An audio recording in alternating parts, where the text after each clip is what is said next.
It is a 4.4-liter V8 with 2 turbos. It produces 552 brake horsepower and 680 newton-meters of torque.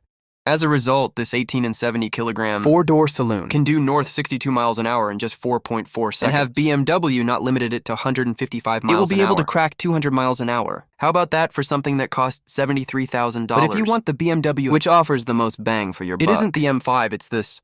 The S1000RR, it may only have 4 cylinders. 1 liter and no turbos, but it still makes 193 bhp.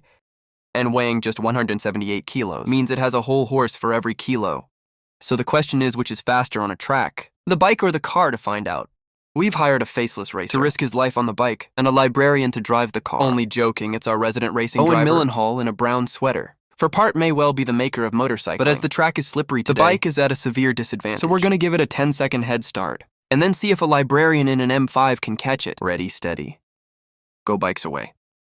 And it gets a good start away from the line, despite the fact the track is wet and is running on summer tires. However, I'll have to be very careful over to campus, because all any grip now for the car, Owen's putting away in second gear there. Look at those spinning of those rear wheels. Very hard to contain all that. 680 newton-meters of torque. Now, the bike's gonna have to be very careful not to lose the front end into Charlie's think quite all right there, actually. And he should have no such trouble with his 4 wheels. Although a little bit of oversteer there. Probably got the driver's aids off. Now the bike is heading up the park straight. Now this is opportunity to actually gain some distance between the car. However, coming up the hill, he's gonna have to brake early because the park bench is still wet. I wish I could have hit about 130 miles an hour, but then bike turning quite gingerly again. Car can go harder on the brakes. Little bit of overstay there. Once again, nicely dealt with by Owen at a crucial curve. The bike's still very upright. Worried about losing it, obviously. Whereas the car should have been pretty much flat out through there and just sweep down into the gooseneck. The gap is closing quite dramatically. Bike's heading down the hill now. He's just fallen off the car. Now for the first time, Owen has got the bike in his sight, so he needs to make sure. Hopefully the bike doesn't lose it here. Otherwise, he's gonna have an M5 on top of him. Actually, it's Owen. He goes a little bit sideways.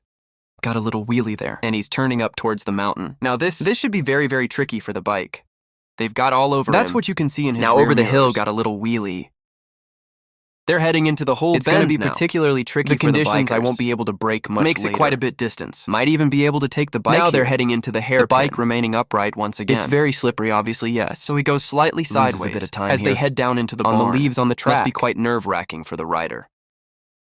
Well, they're still running over there. Sideways again, the bike's able to nail the throttle to make it so that last time they crossed the line, there's only about a second in it. So the M5 managed to make about 9 seconds on the bike. Well, there we have it then. That was really close, wasn't it? The car performed extremely well. Had it been dry, though, it probably wouldn't have caught the bike. And when you think about it, this is 60 grand less than that. And if I had the guts, that's probably where my money would go. But I don't, so I'd rather have 4 wheels.